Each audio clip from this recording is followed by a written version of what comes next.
那为什么沙特阿拉伯会不配合？就是因为前一段时间中国大陆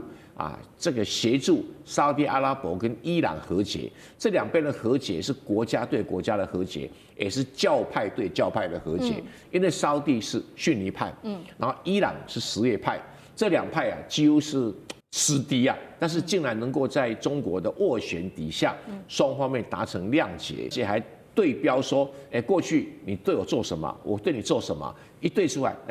都是别人做的，心结就放下来。所以沙特阿拉伯不想再进入跟伊朗的敌对状态。有关于美军的这个军事行动，因为现在在讨论的问题就是说，虽然航母好像要往已经在往这个中东的路上走了，但是现在也在说，就算林肯号就位，美军仍然是有一个致命的现实，他们得要面对的，就是会不会没有足够的攻击跳板呢？包括了《华尔街日报》也这边做了一个揭露，说以沙特阿拉伯国家为首的这个波斯湾国家，正在私下游说川普，千万不要对伊朗动武。更关键的是，我们知道沙特阿拉伯他的态度一向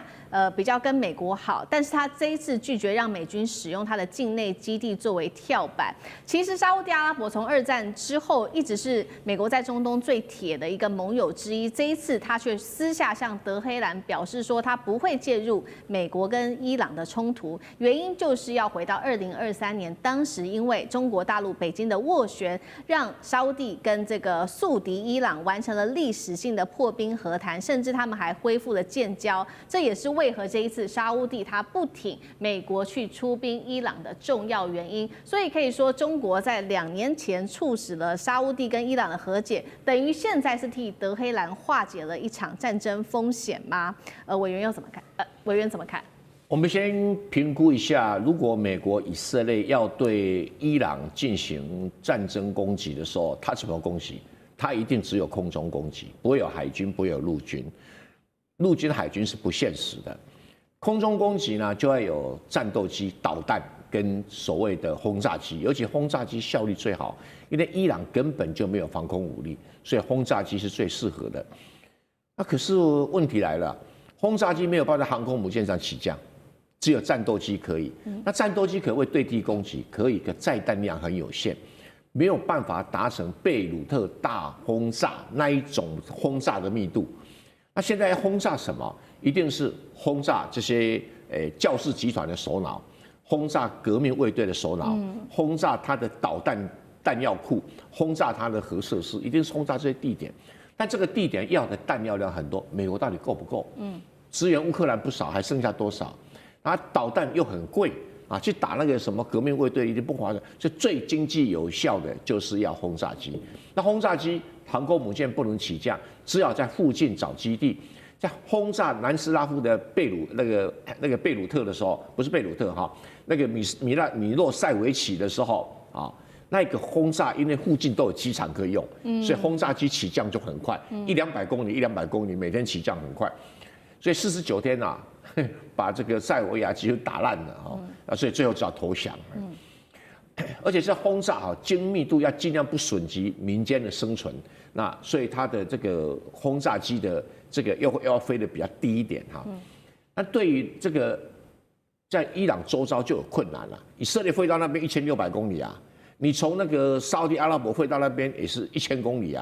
那这么远的距离，你该怎么办？再来，如果是沙特阿拉伯不提供基地给你这个美军的话，你又该怎么办？对，那你顶多只能从伊拉克起飞去攻击。那伊拉克起飞去攻击，伊拉克的基地又很容易，因为太近了，又很容易被伊朗用导弹给攻击。你怎么去防止？所以只要沙特阿拉伯不配合，就会给美军带来很多很多的困扰。那为什么沙特阿拉伯会不配合？就是因为前一段时间中国大陆这个协助沙特阿拉伯跟伊朗和解，这两边的和解是国家对国家的和解，也是教派对教派的和解。因为沙特是逊尼派，然后伊朗是什叶派，这两派几乎是死敌但是竟然能够在中国的斡旋底下，双方面达成谅解，而且还对标说，过去你对我做什么，我对你做什么，一对出来，都是别人做的，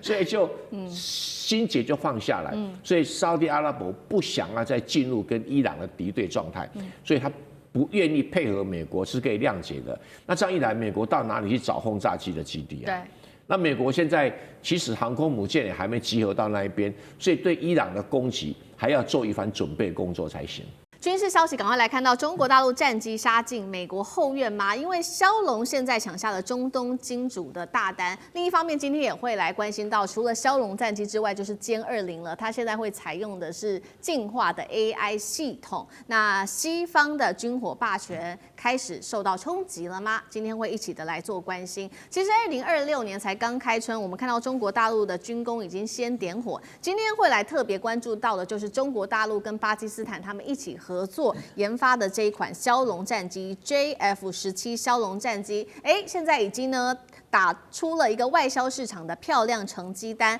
来自于南华早报最新的披露就是巴基斯坦现在呢目前正在和沙烏地阿拉伯谈了，打算接下来用20亿美元的贷款来换取骁龙战机。除了骁龙战机本身之外，沙国还说他愿意再多付20亿美元来采购相关所需要的装备。到底骁龙的战力有多强？我们稍微来看一下它的小档案。它配备的是主动电子扫描阵列雷达，还有更好的一个涡扇13发动机之外，还有类似歼20所采用的这种飞弹进迫的警告系统等等。交易还没有敲定，但是华府的研究员已经先做了分析。他认为说，如果成功的把骁龙卖给沙烏地阿拉伯，那对于中国大陆来说会是一场大胜利。原因是因为传统上沙烏地阿拉伯一直比较倾向西方的国防客户，所以这一笔交易如果实现，对中国来说真的代表的意义就是完全的不一样了。那到底为什么中东大金主这时候要突然间转向大陆的 Block 3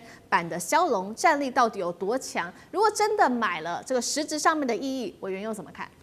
对，大家都知道骁龙战机是巴基斯坦跟中国大陆的成都飞机集团合作生产出来的哦。那么我们从最近这个中国大陆央视所公布的有关于骁龙战机的这个 Block 3哦，它的这个升级版的一些相关的功能可以看得到，它进入了 Block 3的这个升级版之后，其实有很多的战力都大幅提升了，包含了它具有这个什么超视近距作战能力的。这个具备了这样的能力哦，因为有这样的能力，再配备它的这个所谓的超视距哦，就是超远距离的空对空的导弹的话，它就完全可以做到射后不理了啊。那么这个其实当时我们看到的，在这个印巴战役的时候，其实骁龙就已经达到这样的一个功能了。只是当时的所谓的射后不理，可能是几个整个作战系统的整体的这个协作才能够达到这个效果。但是现在的骁龙的 Block 3升级之后，它就可以做得到了哦。那么原因是因为它装了一个我们现在看到叫做这个新型的叫做有源相控的阵雷达哦，用这样的雷达做到了这样的效果。而且从央视所公布出来的这些资讯就可以看到说，新款的这个骁龙战机哦，它可以倒过来飞哦，低空倒飞12秒，而且非常稳定哦。那么这些东西都代表了说，骁龙战机除了它可以射后不理，它有这个超视距空对空作战能力之外，它也可以近距离缠斗啊。那么当然在这样的过程当中，骁龙的这个战力大幅的提升，对其他国家的吸引力就会提高了嘛。我们看到的是沙烏地阿拉伯，看到的是亚塞拜然，看到的是缅甸，看到的是奈及利亚，都有考虑要采购哦。那特别大家关注的是沙烏地阿拉伯的原因，是因为沙国长期以来就是仰仗美国。那么我觉得对沙烏地阿拉伯来说，这也不意外哦，就是因为他总有一些唇亡齿寒的感觉嘛。他看看中东的这些国家是怎么对美国修理的。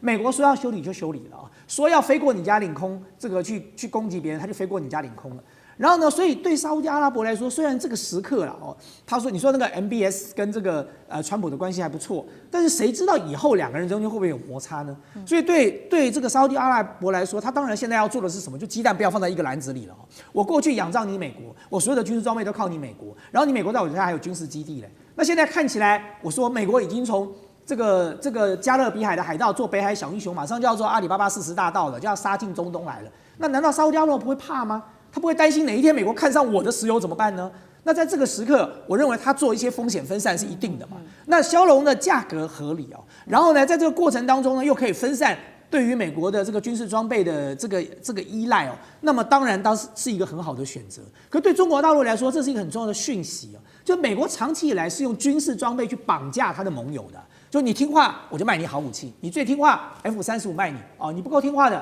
不卖你了。美国就玩这一招啊。所以今天如果中国大陆的军事装备达到了一定的水准，成为大家都希望采购的对象的话，他一样可以用他的军事装备去武装他的盟友，甚至他一样可以用军事装备去结合更多的这个盟友，去交更多的朋友。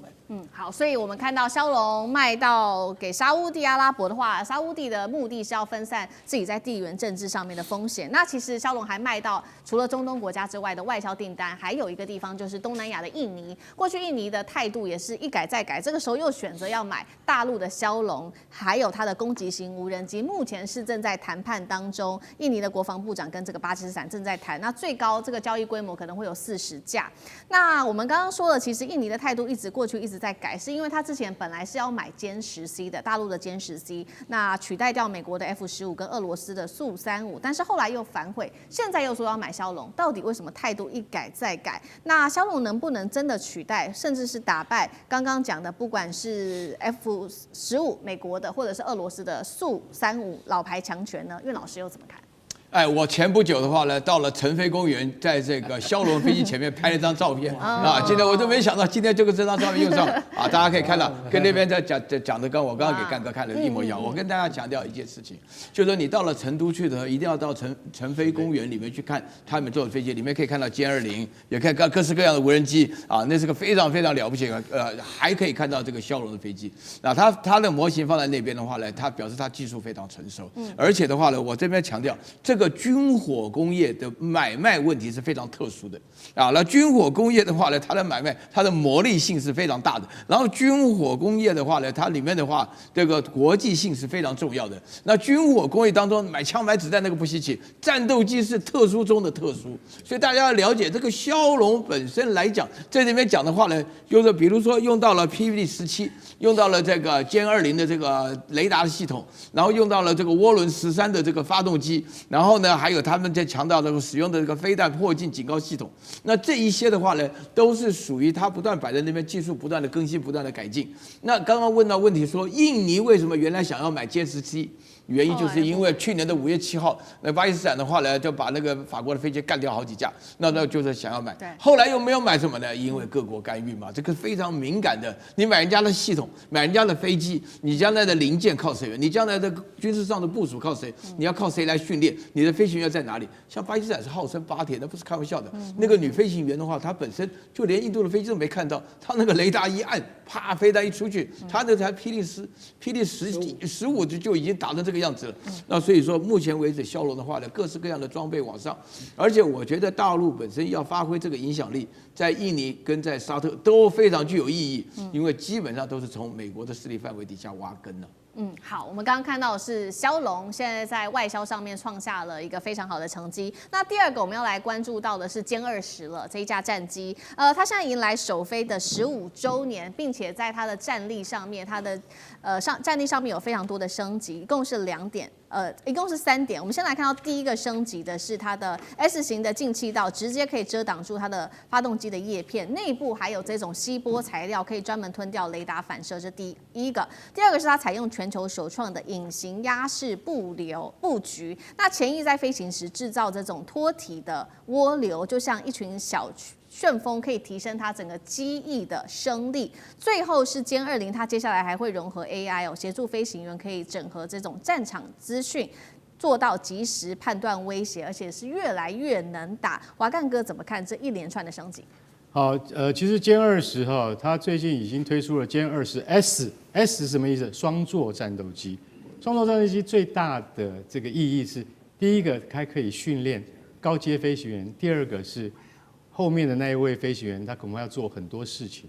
什么事情呢？就是他会成为电子作战官，也就是说，驾驶员之外，电子作战由后面的那位飞行员来承担。代表什么？代表技术的突破。我们先讲一下什么叫做歼20的态势感知，也就是说，当飞行员坐在座舱里面，以前在2次大战的时候，我们都是要把座舱拉开，飞行员看看敌人在哪里，敌人在哪里。其实你坐到歼20的座舱里面，你还没有起飞的时候，它就像科幻电影一样，它已经都布满在你的抬头显示幕上面。比如说，东方200公里处有美国驱逐舰1艘，西方有我们的这个盟友啊，巴基斯坦的一队飞机，高度、方位、风向通通有，你飞机还没飞上天都通通已经有了，这就是歼20。所以为什么这种飞机不能卖？沙烏地阿拉伯本来想买你，我不能卖给你，为什么？因为这就是最高阶的态势感知。然后现在呢，又更棒了，为什么？因为你也知道，中国是 AI 大国，对不对？现在把 AI 一股脑的弄进去，为什么会有歼20 S 型？就是因为它的工作，其实坦白讲一句，第2名飞行员可以减少第1名飞行员，他只要努力操控这架飞机就好了。那第2名飞行员就是要负担前面飞行员做不完的工作，他要把它承担起来。所以现在出了歼20 S， 我是认为说那是技术的一大进步。我今天跨出一大步，我不是光是这种空优战机而已，我要处理很多电子资讯。你知道，其实这些我刚才讲的性能，在 F-35上面都看得到，都看得到类似。所以大陆现在急起直追，你可以感受得到，它已经快要追上了。因为我们不敢讲说可以跟这个就是说那个 F-22或 F-35平起平坐这件事情，我们不下断语。可是它有没有追上去？有。大陆的歼351正式的进驻巴基斯坦。另外一方面呢，中巴经济走廊2.0也在升级。中国大陆现在用经济加上军事要来包围南亚的印度。南亚的这个火药味已经爆表了。今天带观众朋友一起来看。好，在1月4号这一天，我们赶快来看到这件国际大事哦。这个大陆的外长王毅在北京呢，跟巴基斯坦的外长达尔进行了第7次中巴的战略对话。这当中，他们特别提到了有关于中巴的命运共同体要来升级中巴经济走廊2.0的一个建设。那在军事武器方面，今天要来特别关心到的就是呢，已经确认有一些武器确定要给的，就是巴基斯坦。我们来看到的是，中国之前确实已经向巴基斯坦提议说，愿意给的武器包括了40架歼35啊，还有空警500红旗防空系统等等。那现在也确立了呢，4到12架的歼351呢，确定会给巴基斯坦，并且呢还会帮忙进行这种飞行员的训练跟基地的升级。那么确定给的时间是2027年初就会完成首阶段的部署了。好，所以节目一开始特别请教尚志哥，刚刚讲到这个经济走廊的升级，再加歼35一起给巴基斯坦，北京用经济军事包围印度吗？接下来对于印度的空军来说，会不会造成什么样子的威胁？首先，我们看到像这个电视墙上这个消息是2个思路、2个架构，一个部分是外交，外交是中巴命运共同体，而且王毅的2个外长这样见面，而且看起来真的很好。第二个是军事，环球战略解读，它基本上它不是中国大陆正式的发布军事发布，它是中国大陆的媒体，但是它基本上跟官方的关系很好，所以可以看到是一个指标性的风向。所以至少它证实的部分是什么？中巴关系并没有任何的减缩。在今年印巴的这个战争，去年印巴战争之后呢，其实有一度在网络上我们看到，因为呢巴基斯坦的陆军部长2次到美国，而且非常紧急的去，而且美国后来就立刻宣布了什么呢？几个重要的东西，就美国要的，讲说要跟巴基斯坦合作跟稀土开采的关系，因为巴基斯坦有目前为止中国大陆输出到海外最厉害的稀土提炼技术，然后美国也宣布了，包括对于瓜达尔港、博斯尼港的一些具体的投资的计划，但现在只有楼梯声啦，还没有具体的部分的动作。那么另外当然还有美巴之间亲密，也就是在2024年影响到美国跟印度关系决裂的一个很大的关键。所以其实我们在看任何部分的中巴关系等等，我们不能就单独来看。其实这个地方很微妙，它就要开4角关系，很像4角跳棋，不是3角跳棋哦，它就是巴印跟中美之间，而且它现在就是大家会切来切去，中巴好，然后呢，中国前阵跟印度好，然后印度跟美国吵，所以而且这里又不是只有4国而已，巴基斯坦跟印度都有独立反抗军。还在底下在搅和，那么美国什么说情报系统跟独立反抗军什么合作？中国呢？所以这里头这个混局当中，虽然没有失序，但是至少在4个国家的架构上，只要有任何外交跟军事动作的推进，都还是个指标。我的意思是说，现在我们刚刚看到这个消息，表示中巴关系并没有受到美国跟巴基斯坦紧密靠近有任何的影响，否则这个歼351就不会轻易的送出去了啊。所以我们最后其实要注意的部分是，中巴关系上体现的部分，对于中国大陆来讲，给武器，大家巴铁都有够铁，而且像巴基斯坦那么厉害，为中国展示他们的武力，这份的关系是2024年新跑出来的。而对于中国大陆核心，还是要跟巴基斯坦“一带一路”的关系继续的体现。我认为这个部分的观察，“一带一路”中西巴这个所谓经济走廊，这是个说法，关键还是认为包括像瓜达尔港这么样有战略又有矿产意义的这个点上，有没有最后美国的势力、美国的投资还是进来了？因为中国在那边已经投资非常非常久了，那这个才是真正的观察要点。好，所以我们看到中巴不管在经济上面、军事上面，甚至在这个外交上面的加强紧密的合作，现在看在眼里的非常紧张的就是印度了，还有就是俾路斯坦共和国。因为呢，其实除了中巴之间有所合作之外，巴基斯坦自己内部掀起的这个独立运动，同样是让印度感到非常的头痛。所以呢，我们看到这个俾路斯坦共和国的代表，他就是立刻呢写了一个公开信给印度的外长。好，他写了一共是3个主要的要点。第一个，他就提到说，中巴的战略联盟我们要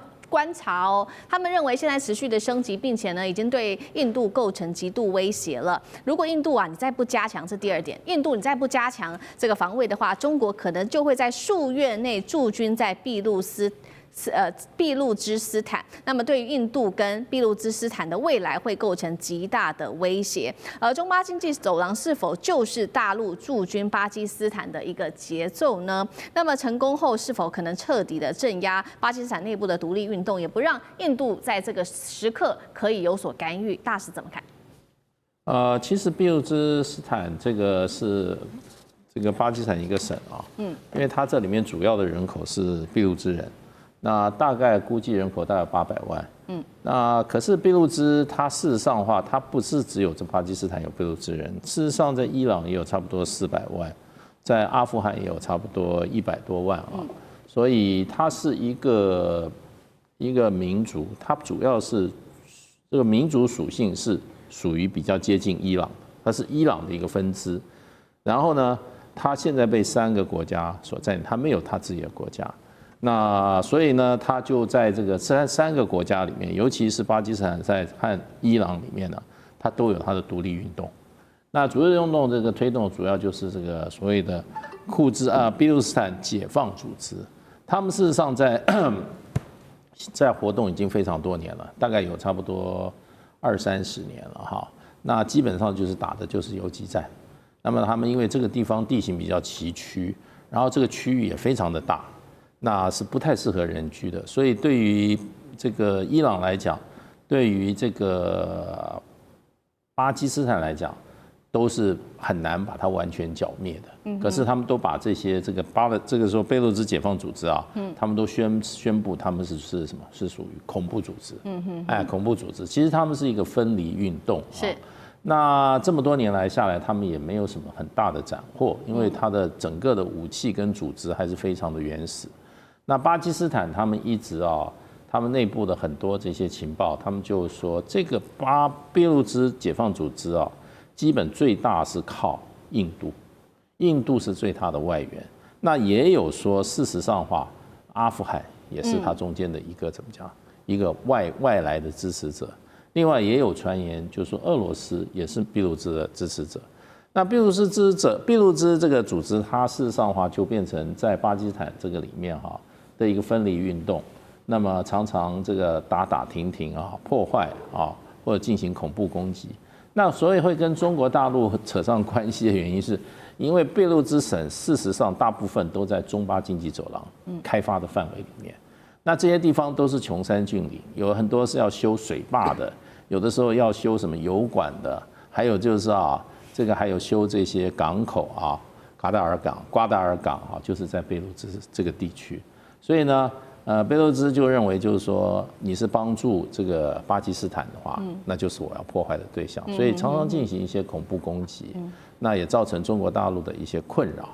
那你要知道，中巴经济走廊是中国大陆外援里项目非常，它一共340亿美元非常大的项目，几十个项目在里面。最重要，将来是有个油管，是直接从瓜达尔港直接进中国的新疆，那中国打通这个油路的多元的来源所以这个问题其实不是中国大陆问题，这个问题是怎么样？是巴基斯坦跟他的少数民族的问题。那中国是受到牵连而已。好，所以我们看到，那其实美国现在看在眼里，在看到中国大陆跟巴基斯坦还有整个南亚国家的这个紧密的连结之后，也看在眼里，也非常担心中国大陆在南亚国家的军事还有整个外交上面，它的影响力更大了。尤其我们现在看到，美国特别点名大陆现在战机正在启动的就是它的外销大单，去了哪里呢？其实一部分去了南亚国家，另外一部分就是去了中东国家。五角大厦就直接点名了几款武器哦，它叫做这个2026年大陆会做3箭齐发加速战斗机的出口。来看到画面上，首先第一款战斗机呢是 FC-31，那现在呢美国的五角大厦点出买家可能会是中东国家的埃及、沙烏地阿拉伯跟阿联酋。接下来另外一个武器就是 J-10C， 也是它的潜在客户，除了有埃及之外，还有乌兹别克，还包括了印尼、伊朗跟孟加拉。哪一些国家可能会最优先拿到来自于大陆的战机？中国的外销，特别在南亚、中东的势力会变得越来越强劲吗？干哥怎么看？五角大厦这个中国军力报告不是做给，就是说不是做给他们专家看的，是做给军火商啊跟那个政府来看的。你知道为什么吗？因为他讲的这个报告完全没有新意，好不好？我看了半天，我实在没有办法理解啊，说3箭齐发是什么意思？先讲最重要的 ，FC-31就是歼35啦，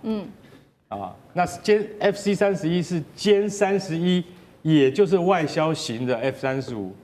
这种飞机不是随便可以卖的，为什么？就跟我上次说过，歼20跟歼35都是隐形战机。它一定要有适当的对象，它才可以卖。它今天可以用这个，好，等于是就经济合作的方式哈，跟巴基斯坦建立这样的关系，是为什么？是因为巴基斯坦，你就是我最好的试验平台。我们中国不能随便去打人家，但是你巴基斯坦可以拿来防卫与印度的作战之中，把第一次隐形战机推向战场。这个是大国博弈必须要有的过程，所以这个歼31，老实讲一句，如果能够由巴基斯坦来运用的话，那是最好不过的一个试验平台了。那至于其他的歼10跟枭龙，也就是 JF-17，这些都是已经过时的装备，不要再谈了啦。我们就讲歼31。那歼31，老实讲一句，你今天如果说你巴基斯坦的飞行员，你已经打下了印度的标风战机了，应该是世界上能够排得上名次的优秀的飞行员吧？错，你要从头来过，你要到成都的模拟器那里面，当小朋友乖乖的去学怎么样操作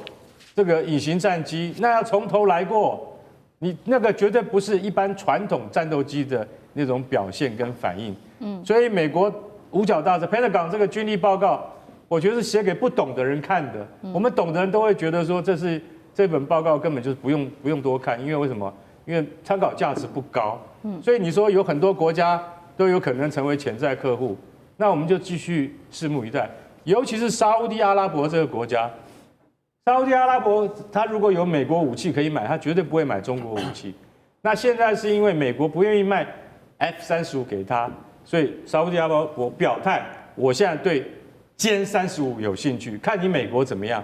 到最后，其实说句实在话，歼35不能够证明自己的实力的话，仍然没有办法打开国际市场，这是我要讲的真话。好，持续接下来要关心的是中东情势，因为现在在也门，我们可以看到内战是大升级了。尤其今天要特别关注到比较奇特的一件事情，美国的2大盟友在这个时候突然间公开互殴，到底怎么回事？他们2大盟友指的是沙烏地阿拉伯跟阿拉伯联合大公国。如果说真的开打起来，中东地缘跟全球的油市恐怕都会陷入在火海当中，这也会影响到整个全球的局势。赶快来关心这个到底怎么回事啊？也门的内战竟然上演了《三国演义》牵动的，刚刚讲的是美国的2大盟友现在都出手了，大家记得吗？当时呢，过去也门在发生内战的时候，通常 PK 的都会是胡塞组织对上也门政府。那胡塞组织背后通常比较有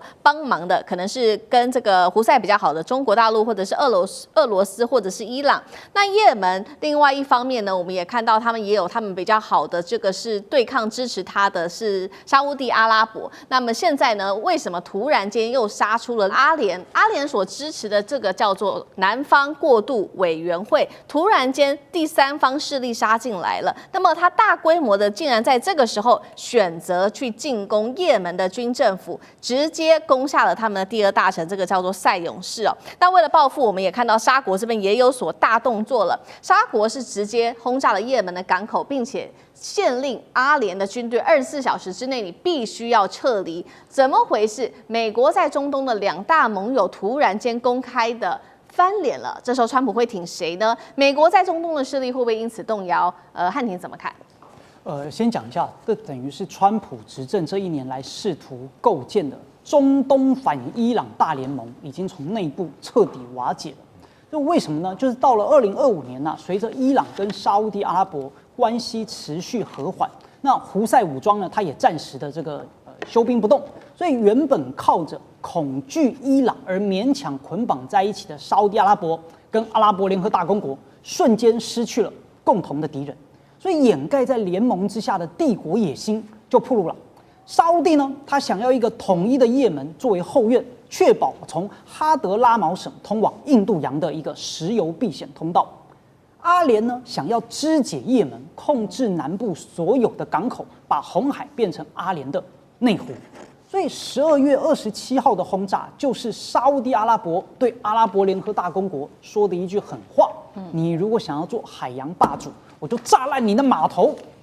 所以这一场冲突对美国的打击，其实比胡塞武装的发射倒霉还要更严重，因为这直接揭穿了川普在中东政策的内裤。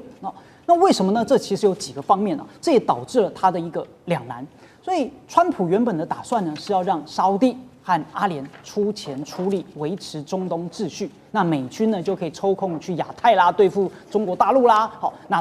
结果呢，这2个代理的这个小老弟自己打了起来，所以这就会迫使美国不得不把战略资源回流到中东，那就直接干扰了川普重返亚太，好，或者呢他想要去对付中国大陆这样的一个节奏。所以当然现在呢都在看川普在挺谁，这其实是一个很无解的赛局。如果挺沙烏地，那川普需要沙烏地的石油产量嘛，那来控制通膨，也需要他来购买美债，但就会得罪阿联啊。那阿联呢是亚伯拉罕协议的核心支柱，以及以色列在海湾最好的朋友。所以阿联一旦翻脸，那美军呢在另外的一个迪哈夫拉空军基地运作也会受阻，所以两边呢都很为难。所以最后呢，川普极可能会选择交易性中立，也就是啥呢？哎呀，就出一张嘴，对吧？他的公开呼吁，这个要停火啊，但私底下呢，可能会默许沙烏地呢去对港口进行有限度的打击，换取沙烏地承诺增产石油。毕竟呢，对坚持美国优先的川普来说，阿联的港口野心只是生意，但是沙烏地的石油呢才是命脉。好，确实哦。那现在变成说，美国的盟友不管是沙烏地、阿联，直接就是已经变成敌人了。那中国大陆在这个时候的角色呢，会不会趁势的崛起，见缝插针？尤其我们也特别观察到，中俄伊三国支持的胡塞也会趁机在这个此刻做大妈。委员又怎么看？对我说，对北京政府来说，他们一向不玩这种趁火打劫的游戏哦，所以我倒不认为，北京政府会借这样的一个机会开始借势这个见缝插针哦。但是事实上，我们回溯整个中东的局势，就如同刚才汉庭提到的，从2015年开始，沙烏地阿拉伯跟阿联酋结盟，宣布支持也门的政府军。那么这样的一个结盟一直持续到2019年，然后你看到阿联酋开始逐渐的撤军。但是他口头上仍然表达说他是支持沙烏地阿拉伯采取同样的行动的，然后一直到这一次，我们发现阿联酋开始全面的转向，支持了这个南方过渡委员会哦，叫做 STC 这个组织。那么当然就如同汉庭讲的，他们沙特阿拉伯跟这个阿联酋对于也门有不同的盘算跟主张哦，各自符合各自国家的利益。但是当一旦这个美国最重要的中东的2个盟邦跟据点反目成仇的时候，其实对美国来说，不至于是另外一场后院失火的情势发生嘛？我觉得对美国来讲，现在全世界各地都是战火不断哦。那么原本他认为相对稳定的中东，这个以色列跟伊朗的问题都还没解决呢，现在阿联酋跟沙特阿拉伯的问题又来了，那他到底该怎么办？那这当然必然会造成这个白宫在处理国际事务上的压力。那么你说对胡塞武装组织有没有趁机扩张的可能？这当然有啊，因为当阿联酋跟沙特阿拉伯从原本的联合支持政府军到现在的这个各有主张、各有作为的时候，对于也门内部的分裂势力哦，那么当然就有更大的空间跟机会了。所以其实坦白讲，这一局跟北京政府并没有什么太大的关系。那么我相信北京政府唯一要做的就是持续的跟这些单位、这些组织、这些国家维持相对的这个稳定的互动关系，因为目前看起来北京并没有被扫进这件事情哦。这个沙特阿拉伯也好，阿联酋也好，也没有要求北京表态啊。所以对北京、对俄罗斯来说，我认为现在与其说见缝插针，他们比较有可能的就是站在旁边看这件事情的发展，因为毕竟这是美国的烂摊子啊。好，那这件事情对接下来的石油，不管是国际的石油的供应，或者是油价，有没有什么样的影响呢？因为其实沙烏地阿拉伯跟这个阿联2个国家都是很重要的产油国，华干哥又怎么看？好，其实老实讲，它对于未来的国际油价走势会有一定程度的影响。为什么？因为不管是就是阿拉伯联合大公国哈，或者是沙烏地阿拉伯等等，当然啦，至少战火现在没有打进到他们自己的本土上面，所以应该还是可以控制一段时间。可是国际油价绝对不是你们也门感冒，然后沙烏地阿拉伯打喷嚏那么简单。为什么？因为也门坦白讲一句，它也是一个战略要地，你知道，就是说它是3方势力嘛。第一个就是也门政府军，第2个是胡塞武装。那胡塞武装，我今天坦白讲一句，它就是什叶派，它就是伊朗支持的啊。那对于伊朗一直支持这个，沙烏地阿拉伯是很感冒的。沙烏地阿拉伯已经派空军已经去炸穆卡拉港了，但是他还没有对伊朗下狠话。为什么？沙烏地阿拉伯是以逊尼派为主的，那伊朗是以什叶派为主的。那你去支持南方过渡委员会，也就是也门的南方这一块这些民兵组织的原因是什么？就是希望他们能够南也门能够独立嘛。北也门跟南也门之间的这个纷扰，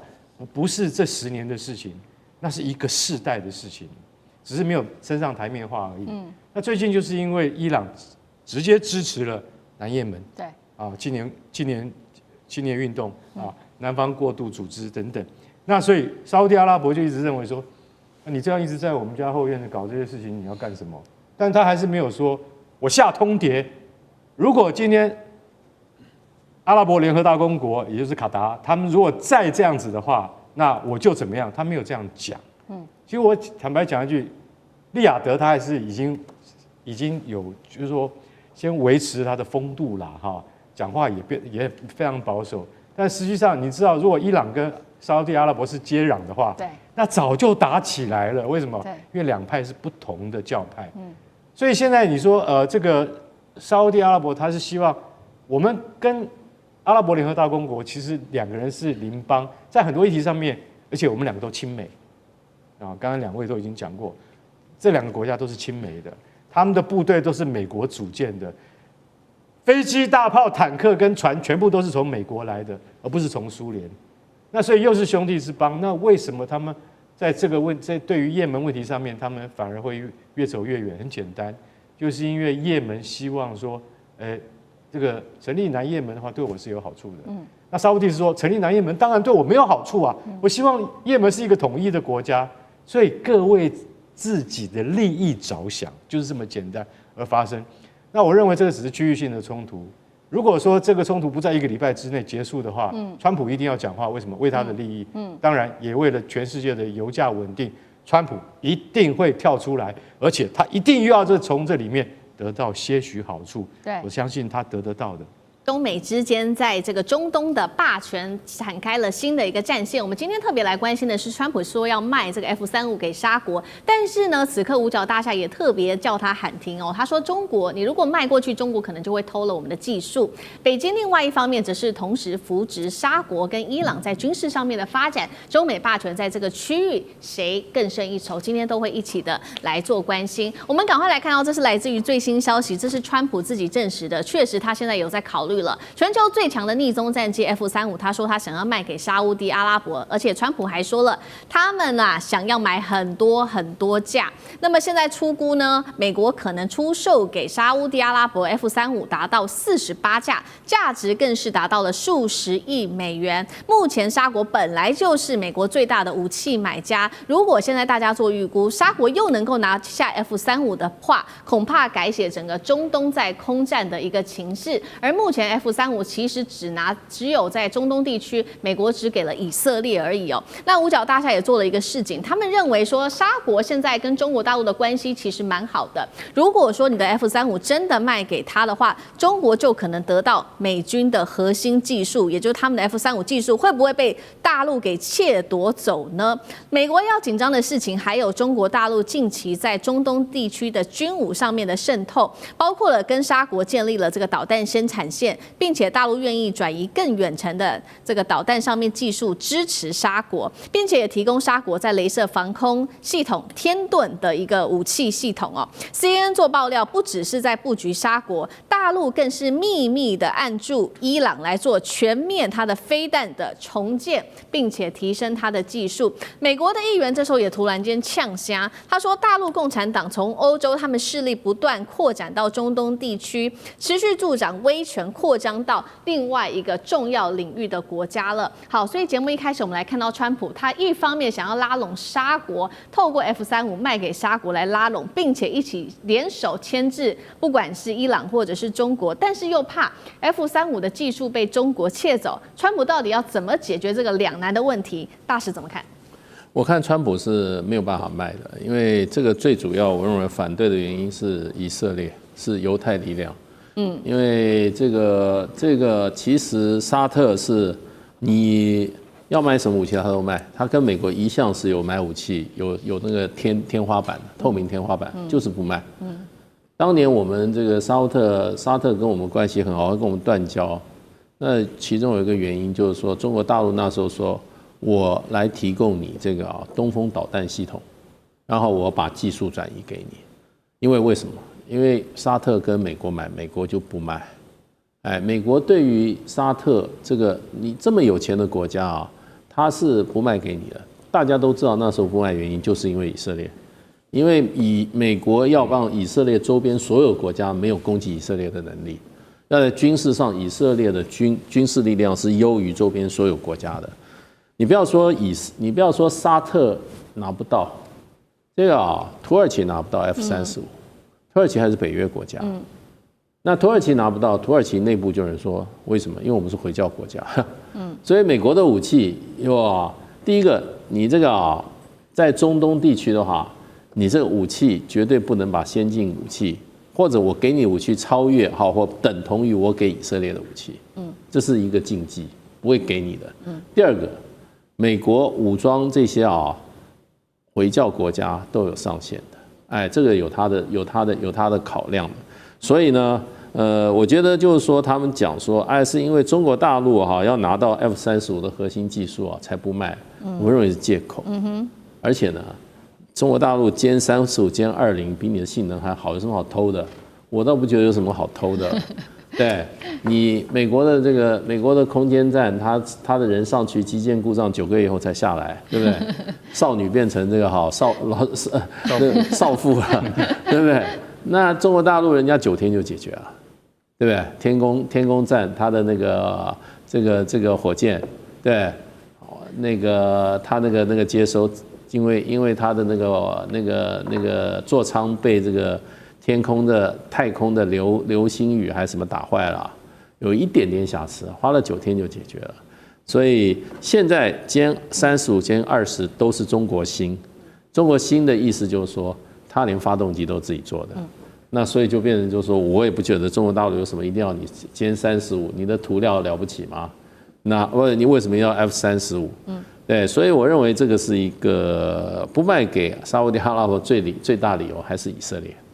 好，所以以色列一直都是美国的软肋，这样看起来，这个美国的武器要出口到中东还是有它的上限。那大陆会不会趁这个时候趁虚而入，用更大胆的军武合作，像是跟沙国啊、跟伊朗合作，来稳下在中东地区的霸权？干哥又怎么看？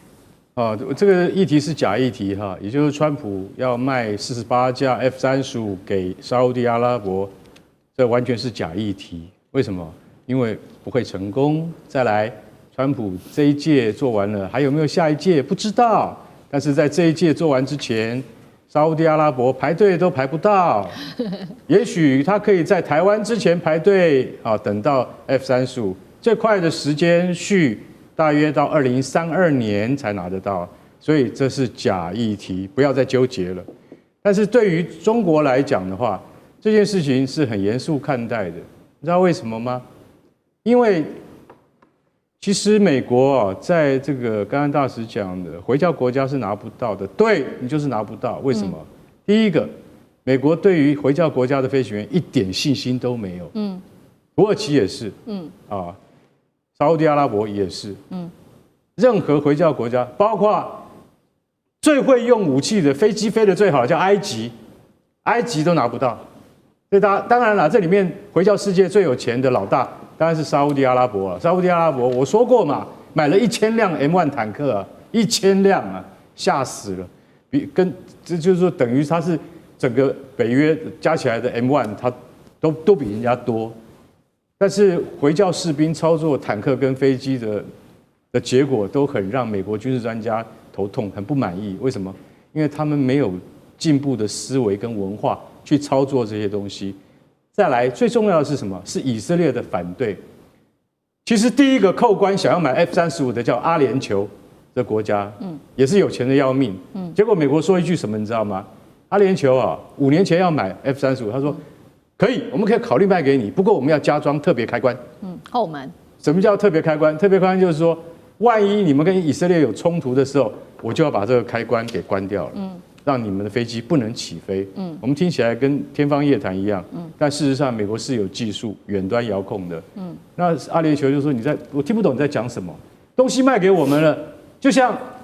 美国卖那个 AIM-120啊，先进中程空对空飞弹，说放在琉球不给我们啊，等到我们真的台湾有事才要交给我们，那像话吗？所以阿联酋就拒绝了，说你不卖就算了，不要用这种莫名其妙的借口。所以美国其实很防啊，很防的说这东西要是万一被中国给技术窃取的话，会怎么办？不过美国人的担心你们是对的，因为你们任何先进科技根本完全逃不过中国人的眼睛啊。当然这是一种学习，你要说模仿也可以，可是我跟你讲，只要沙烏地阿拉伯拿到或者阿联酋拿到的话，F-35的秘密会完全公诸于世啊，就是说中国它一定也会跟沙国分享。所以在这种情况底下，老实讲一句，你要把 F-35卖给沙烏地阿拉伯是具有极大的风险的。那沙烏地阿拉伯恐怕它在这个态势感知能力的培训跟提升的话，美国还要派专人去教他。所以像日本没有这种问题，澳大利亚没有这种问题，为什么？因为它本来它的军事资源跟建构就已经有那样的水准。不需要特别派教官去教。我卖给台湾，我们还是要去学。像沙烏地阿拉伯，他要从头学起，这件事情根本不会成功的，所以不要太伤脑筋。对，或许这个沙国也料到美国根本就不可能会卖 F-35给他们，尤其是也有了这个刚刚干哥帮我们听到5年前阿联酋的一个先例哦，所以呢，沙国现在其实在外交上面透过一些比较灵活的方法也来做制衡。那沙国的灵活外交就是跟中国大陆的好友巴基斯坦在近期展开了一个密切合作，双方最新签下了这个共同防御条约，等于说有一方受到攻击，就等于攻击了2国，所以2个国家其实共享军事情报，甚至是核能力上面的合作的。一边在中东，我们现在看到2个势力，一个有美国加上以色列，那另外一方面最新的这个中国加沙国加巴基斯坦的新三角，能不能在这边如何做一个竞争？那以色列的 F-35的这个空中的优势还能够守住多久？像这个又怎么看？最近在中东的这个各方面战争或者是备战的情势呢，背后的武器供应来自美国跟中国这两大阵营越来越鲜明了。我们首先看美国跟以色列的部分，以色列最近才用30亿美金买到了25架 F-35啊，所以很便宜啊。但台湾好贵哦，但就怎么那么便宜？果然人家妈几还是不太一样啊。当然，其实因为主要在以色列称 F-35叫做全能者。认为它可以主导所有当中空中优势的战争。要知道，在加萨地区，现在以色列在轰炸加萨地区超过3600个目标点。打了飞弹已经超过6000多发哦，单是这个飞弹，所以这个武力当中要不断的扩充。要知道，其实，在整个空军来讲，其实以色列长期都是 F161的风暴战机，是它到现在为止的主力，所以现在一直在继续扩充到 F-35，它希望还是要拿到更多的优势。而这其中很大的原因确实没有错，其实就是刚才讲，另外一边包括中国跟沙特跟巴基斯坦。我们知道巴基斯坦除了在印巴的这个战争当中打了非常厉害之外，其实大家都公认，国际上就前阵子巴基斯坦打阿富汗非常非常厉害，而且这个里当中也包括陆军的部分的动员，体系化作战，可以说连夜之间的快速抵达，这整个战术基本上就是中国大陆可以说教他们的体系化作战的，包括地面的战术。所以陆海空除了海之外，我们也看到了在整个中东地区，巴基斯坦展现了中国背后的军力跟作战方式。那我们都知道，其实沙特这样，沙特长期以来其实买美军的武器为主，他们买最贵、最多、最新的 F-35，当然有的是钱，因为沙特的做法不是为了打战，是为了威吓，